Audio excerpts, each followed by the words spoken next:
Common sense says that when you're going on holiday, don't burden yourself with a bag of books. Pack a tablet instead. It's light and you can read it in the dark, but I love the feel, the page turning. Give it a good sniff. So I've got a case for clothes and a bag for books. These books are the usual travel guide. All the books I'm taking were inspired by the places I'll be visiting, and I'm hoping that seeing them through the eyes of great writers will give me fresh insights into the life and history of some of Europe's most stunning destinations. From tales of murder and intrigue, to accounts of mouth-watering local flavours, natural wonders, to natural catastrophe, the playground of the rich, to the caves of the poor. This is southern Italy as you've never seen it before.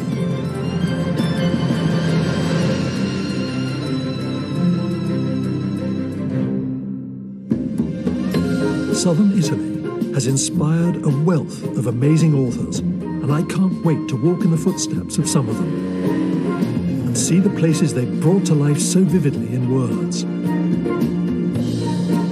From the region's largest city to the great volcano Vesuvius and the ruins of Pompeii, the stunning Amalfi coastal town of Positano, to Matera, once known as the shame of Italy. And what better place to start than Naples?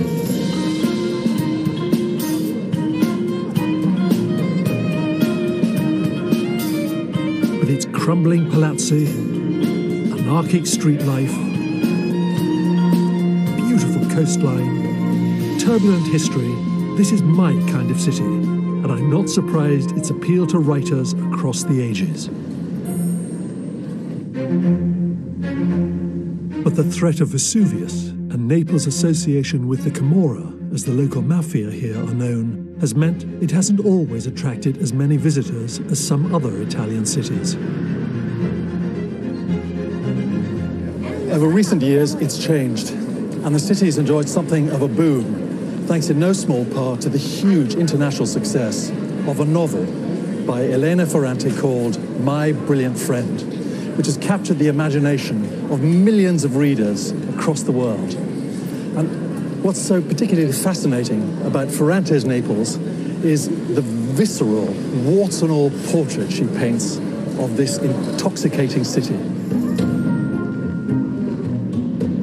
Journalist Sophia Seymour has been living in Naples for the last 8 years and taking Ferrante fans to places related to the books. So you're a young Englishwoman who speaks fluent Italian. Why Naples? Well, I had the opportunity to study abroad, and I thought, well, I want to do something a little bit different. But I was warned that Naples was terribly dangerous, which slightly pricked my interest. And then when I got here, I discovered a town that's rich in cultural patrimony. And I felt like walking around the streets, I was the first one to be peering behind these doors. Can you give me a bird's eye history of Naples? Yeah, well, Naples is an extraordinary place which was fought over by civilizations, populations, inhabited by the Greeks, the Romans, the Normans, the Bourbons, Napoleon, right up until Garibaldi came here in 1861 and freed it from occupational rule and decided to make Italy one country.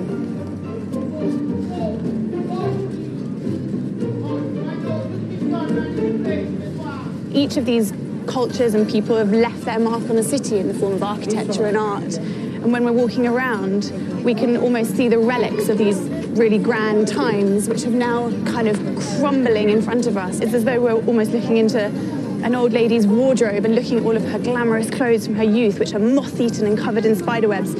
But you can see that there was something really powerful and strong there once.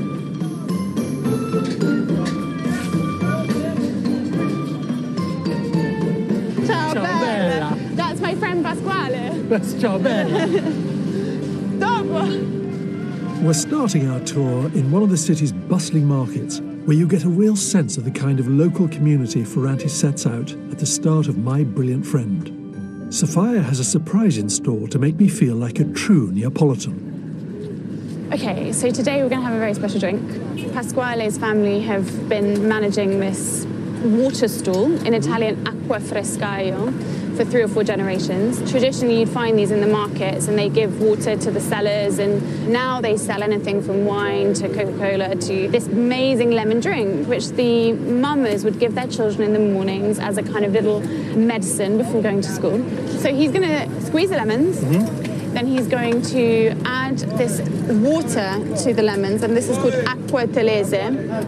And this is a sulfuric water that comes from the mountains around Vesuvius. Sulfuric, so that's liquid fart. Exactly, it smells quite strong. Yeah. Looking forward to seeing your reaction to that. Oh, it will be fartaceous. Yeah, and then he's going to put some bicarbonate soda into it, and then it will kind of explode, and at that point you can neck it if you don't mind the smell too much. Okay.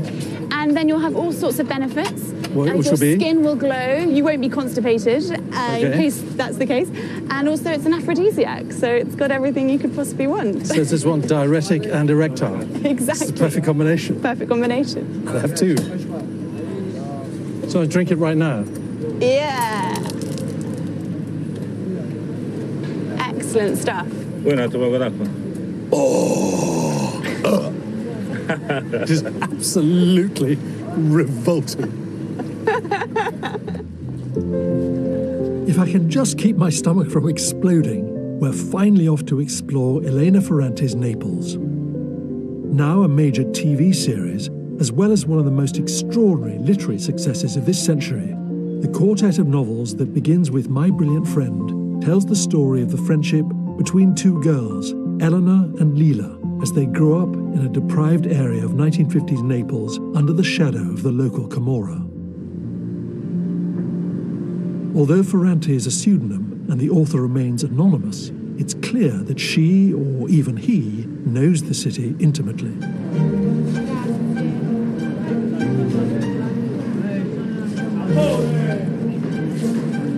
As you walk through these alleyways, it's impossible not to project the community of characters described in the book onto the market sellers.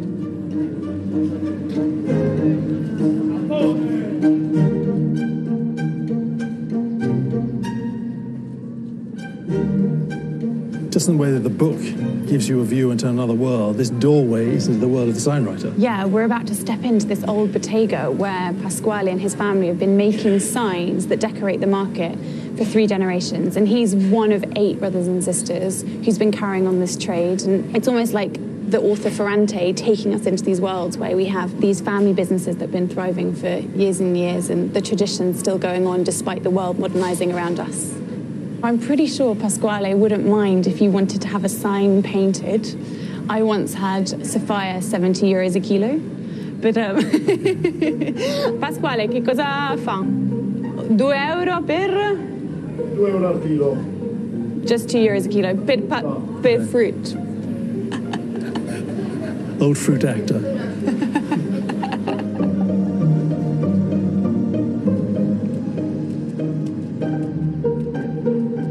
These little alleyways are a warren of little houses. If you look on the right here, people are living, eating, sleeping all in one room. All in one room. And they're called bassi, or basso is one, bassi is plural. Part of the joy of following in the writer's footsteps is that they lead you to places most tourists wouldn't go.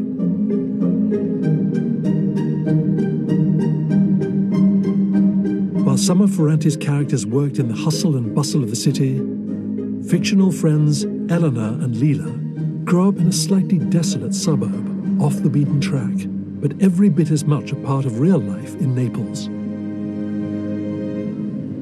So we're in the Rione Luzzati, which is to the east of the city, about 1 kilometre away from the central station, quite isolated from the hubbub of the city centre.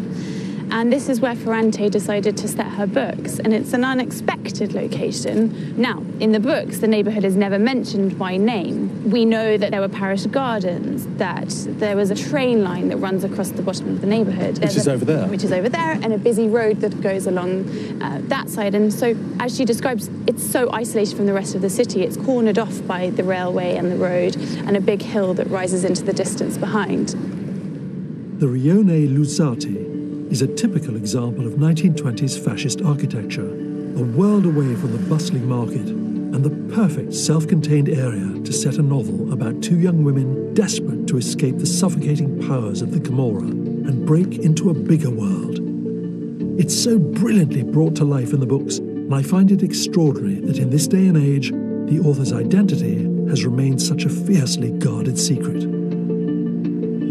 So the ongoing mystery is the author female or male? The ongoing speculation, I think, is a part of what's kept these books in the media and people being interested. I don't like to speculate because I think Ferrante wants to be anonymous, and so for me, I want to respect that and give her the freedom to write the stories that she wants to write without having to expose her. Well, as a male, it's the female gaze. It feels and reads like female-centric. 100%. I'd like to think that it's a female. So do I. Maurizio Pagano was born and raised in the Rione Luzzati and has co-written a book about its history and Elena Ferrante's novels. From the top of the building where he lives, you get a bird's eye view of the neighbourhood Ferrante describes in My Brilliant Friend. Wow. Looms so high, doesn't it? Yeah. Beyond the Stradone stretched a pitted road that skirted the ponds, she writes. To the right was a strip of treeless countryside under an enormous sky. But if you climbed up to the railroad tracks on clear days, you could see beyond some low houses and walls of tufa and thick vegetation, a blue mountain with one low peak and one a little higher that was called Vesuvius and was a volcano. So the descriptions of this neighbourhood in the book, do you feel that they're accurate to where we are? Sì, sono molto precisi perché la Ferrante non parla mai del Rione Luzzati, ma dalle descrizioni e anche dalla mia prima lettura, soprattutto del primo e del secondo libro della tetralogia, viene fuori non il Rione, ma vengono fuori quasi gli odori del Rione, anche proprio la mia infanzia. Quindi io mi sono ritrovato in quella descrizione. He says definitely the neighbourhood is played out in the books perfectly. The life of the neighbourhood is so accurate that he can almost smell it. He can see his childhood unravelling in the books. The Rione Luzzati neighbourhood is linked to the city centre by a tunnel, which is the setting of a wonderful scene in My Brilliant Friend, in which as children, Eleanor and Leela skip school one day and head for the sea. So this is the actual tunnel that's in the book and is of huge symbolic importance. Exactly. This is the tunnel that separates the neighbourhood where they grew up in with the real world. Their future careers, their dreams, their aspirations, everything is outside of the neighbourhood. Everything inside the neighbourhood is closed and isolated and cut off from the real world. Exactly like all those Brooklyn to Manhattan, New York novels. You go to the big smoke and that's where it all happens. That's where you make your dreams come true, exactly. And this is what happened with Eleanor. Eleanor leaves and manages to make it as an author, but Leela eventually is pulled back. She doesn't quite have the gumption to leave. Back through the tunnel. We held each other by the hand and entered. It was a long passage, and the luminous circle of the exit seemed far away. When I think of the pleasure of being free, I think of the start of that day, of coming out of the tunnel and finding ourselves on a road that went straight as far as the eye could see, the road that, according to what Reno had told Leela, if you got to the end, arrived at the sea. I felt joyfully open to the unknown.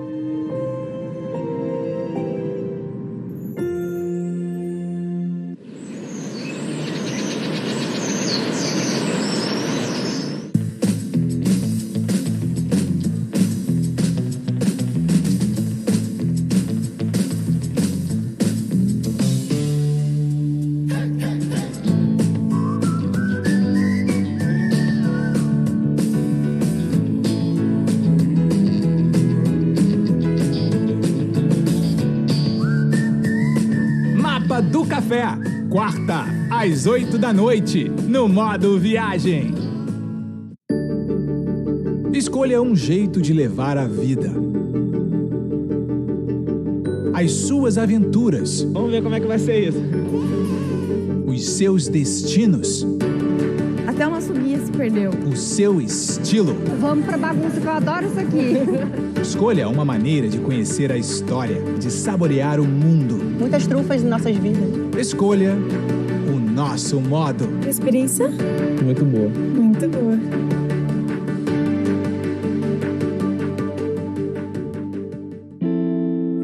Por aqui, a estadia é de alto nível. Seu conforto sempre garantido. A localização, um espetáculo. Deu vontade, não deu? Então senta, relaxa e vamos de hotéis incríveis.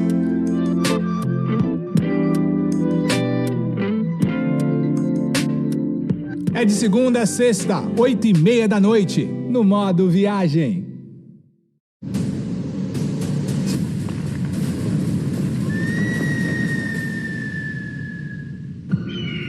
Vamos encontrar ele em Josh. Onde os exilados vivem é perigoso.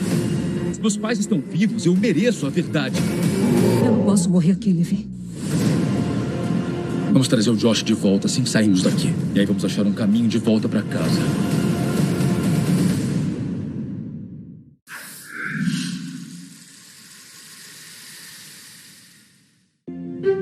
This desire to explore the unknown is still utterly compelling, and I can only imagine what it must have been like for travellers in the past. Almost 170 years before Elena Ferrante chose Naples as her backdrop, the city inspired another great writer to pick up a pen, our very own Charles Dickens. Dickens had already shown himself to be a brilliant observer of contemporary life in novels like Oliver Twist, when he decided to take a break from novel writing and set out on a journey across Italy. Reaching Naples in 1845, Dickens was both fascinated and appalled, and his record of his travels conjures up a city teeming with life and brightness, while rife with poverty, crime, superstition, and a craze for gambling. Completely intriguing. I'm standing here beside Porta Capuana, the gateway through which Dickens first entered Naples. He was 32 years old and at a turning point in his career and wanted to take a break away from writing fiction.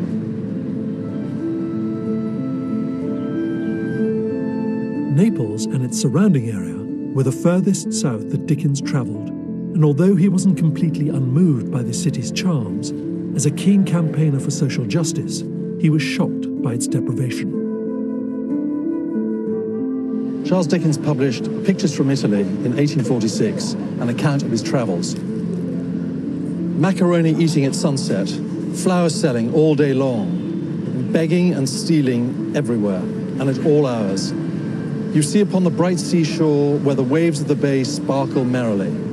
But lovers and hunters of the picturesque, let us not keep too studiously out of view the miserable depravity, degradation, and wretchedness with which this gay Neapolitan life is inseparably associated. Dickens was not a fan of traditional guidebooks and resisted all the set pieces created by writers who followed the tradition of the Grand Tour. He felt that the conventional tours of cultural and religious sites undertaken by well-heeled young gentlemen and the guidebooks that accompanied them all too often ignored underlying poverty and corruption. Dickens' particular dislike of Catholicism is one of the recurring themes in Pictures from Italy. He was critical of what he saw as the greed of the church and believed many of its rituals were simply excuses to extort money from the poor. For Dickens, this was particularly manifest in Naples, and no more so than here at the cathedral, dedicated to the city's patron saint and its great protector, the Catholic martyr San Gennaro. 3 times a year, the cathedral hosts an important ritual in which a vial of the dried blood of the saint is brought out, and if it miraculously turns to liquid, good fortune is said to befall the city. Dickens was suspicious, and I'm completely fascinated. I'm meeting a local historian, Amadeo Colella. Buongiorno, Amadeo. Buongiorno. So here we are on Saturday, the 19th of September, a very important day in Finally. Naples. Why? Why? Because today we will assist to the miracle of San Gennaro, the blood liquefying, a blood that is taken 1,700 years ago, because this is the day in which the San Gennaro, in 305 after Christ, he was decapitated in Pozzuoli. This is very good for the city of Naples, because if liquefaction happens, it's very good wishes for the future of Naples, very, very good omen. And is this the protection from Vesuvius erupting? San Gennaro is the main responsible to protect Naples against Vesuvius.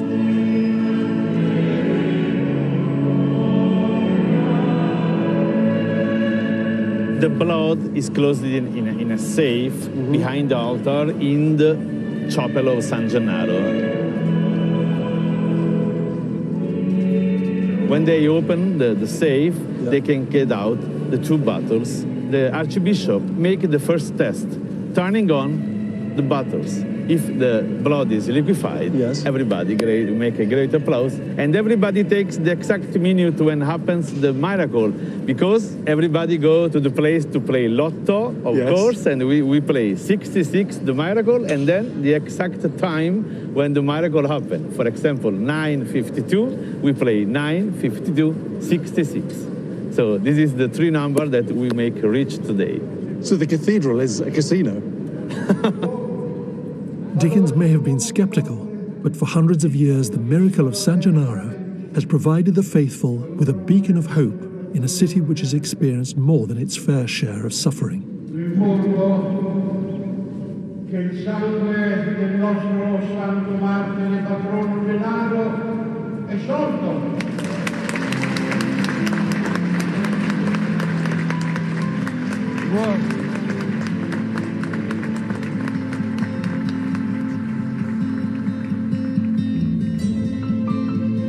It's perhaps not surprising that anything that promised a change in fortune was welcomed here in Naples, and the city's taste for gambling didn't escape Dickens's notice. There is one extraordinary feature in the real life of Naples, he wrote, at which we may take a glance before we go: the lotteries. They are drawn every Saturday. They bring an immense revenue to the government and diffuse a taste for gambling among the poorest of the poor. When he arrives in Naples, he found a city totally destroyed by poverty. So this is why people had a great illusion to become rich just with the gambling games. Instantly. Yeah, instantly, without working. And this was the great pity of Naples. This is why also all the orders of monks, they always make great battles against the gambling games, and moreover against the lotto. It was the perfect gambling game in a city like Naples. Apologies to Charles Dickens, but I can't leave Naples without trying my luck. Particularly since Amadeo has come armed with the Smorfia, a famous Neapolitan book in which dreams are converted into numbers to play on the lotto. He has also presented me with a mysterious board showing two numbers. So what's the significance of these numbers? This is the two sexual number. Okay. This is the one of the man, and this is the one of the women. Tell me your dream, and I can give you the numbers. Riding on a horse. Oh, okay, horse. Yes. Horse. You dream of a horse. Horse is 24. Okay. 24. So we put 6, 29, and 24. Sex on the horse? Yes. Okay, I'll try that. Okay, so we want to play 6, 24, and 29. 10 euro. You give them, okay. I have the money. I love this combination that a sexual dream and a Catholic ritual is going to stop Vesuvius from exploding in my pants. And I'm going to win the lottery. Oh, we will win 41,000 euro. Okay. For the Grazie mille. Thank you very much.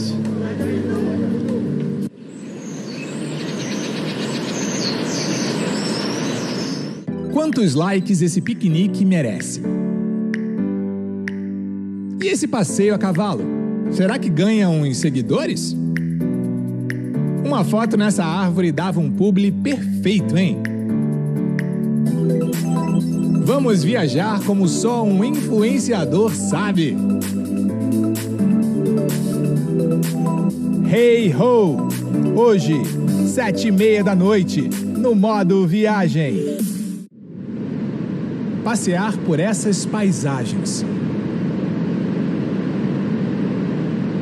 Ouvir esse som.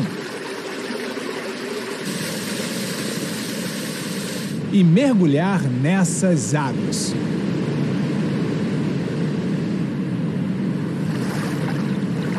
Isso são sinais de que você está lavando a alma. Hoje, às 8 da noite, no modo viagem.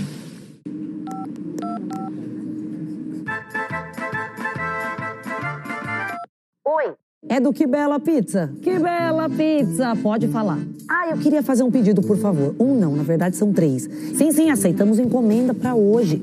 Eu queria 3 participantes. Quais sabores? Pode colocar bastante competição, bastante diversão. A gente tem que exagera no deboche. E se eu te contar que eu não faço ideia o que vai sair desse forno, você acredita? Que Bela Pizza! Sexta, 10 da noite no GNT. Só de olhar para as belezas desse país, a gente já se sente nas nuvens. Passeie pelas montanhas, florestas e praias, as cidades movimentadas, os lugares remotos, a natureza que cerca tudo. Venha voar sobre a nossa diversidade, nossas riquezas e histórias. Brasil visto de cima, de segunda a sexta, 9:30 da noite, no modo viagem.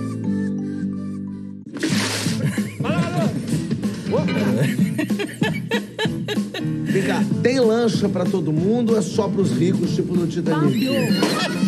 Vem cá, vai ser assim pra todos os filmes?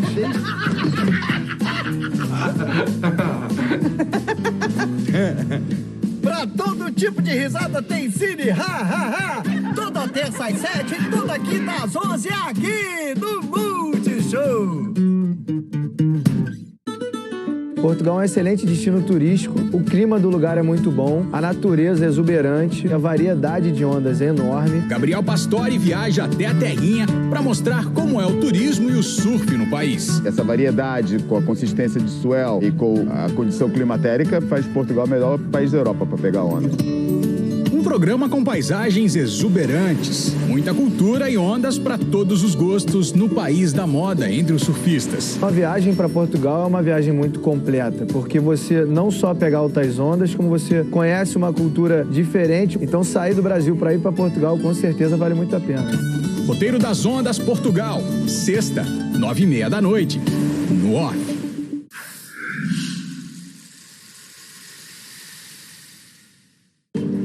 And if you don't have the small fear with you, don't worry. Help is on hand elsewhere.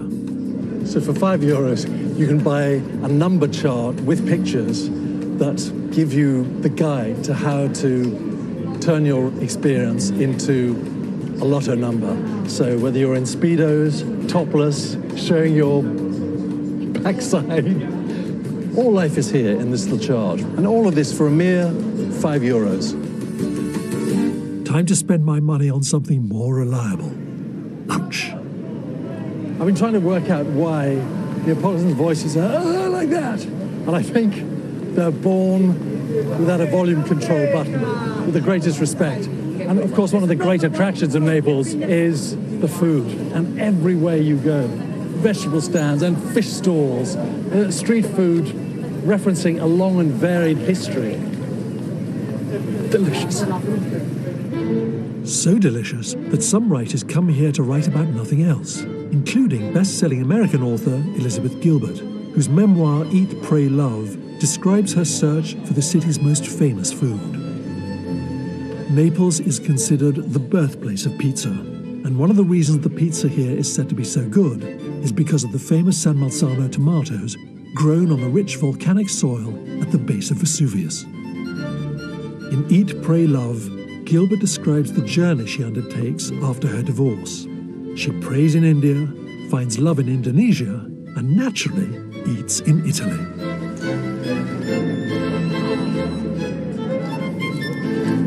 In Gilbert's book, her quest to find the perfect pizza restaurant leads her here to a Pizzeria da Michele.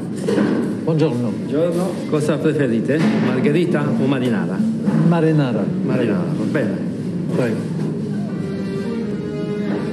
I love my pizza so much. In fact, I've come to believe in my delirium that my pizza might actually love me in return. I'm having a relationship with pizza, almost an affair.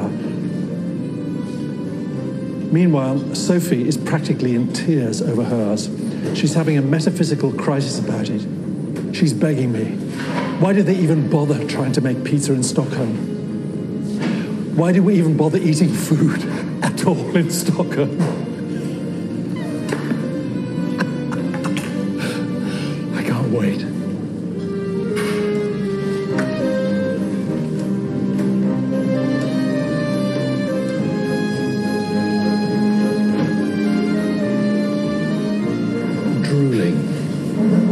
Marinara? Sì. Buon appetito. Grazie. Wow, grazie mille. Oh my God.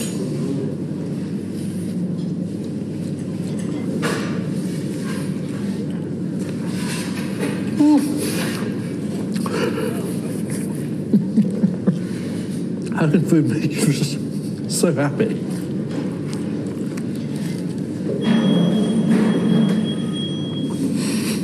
My agent calling to complain my lack of table manners. You can't be sedate in English about this food. It's absolutely delicious. And it's borne out by everything that Gilbert has to say. I don't want to talk anymore.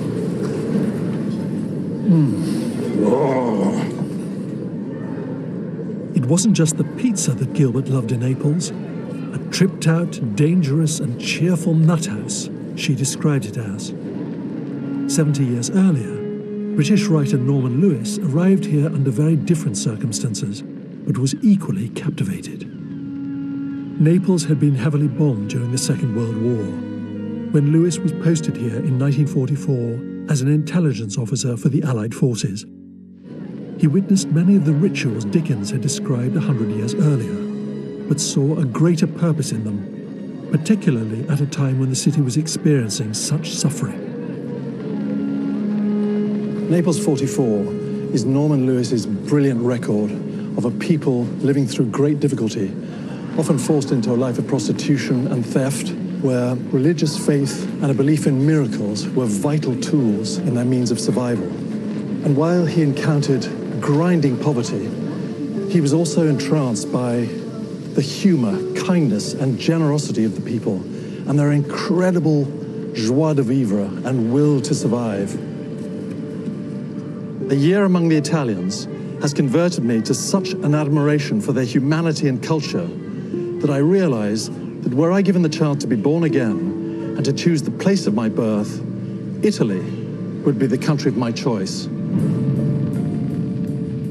Shortly after Lewis arrived in Naples, on March 17, 1944, the city was thrown into even greater hardship when Vesuvius erupted. 26 people were killed and thousands were displaced. Today Vesuvius erupted, he wrote. It was the most majestic and terrible sight I have ever seen or ever expect to see. The smoke from the crater slowly built up into a great bulging shape, having all the appearance of solidity, like some colossal pulsating brain.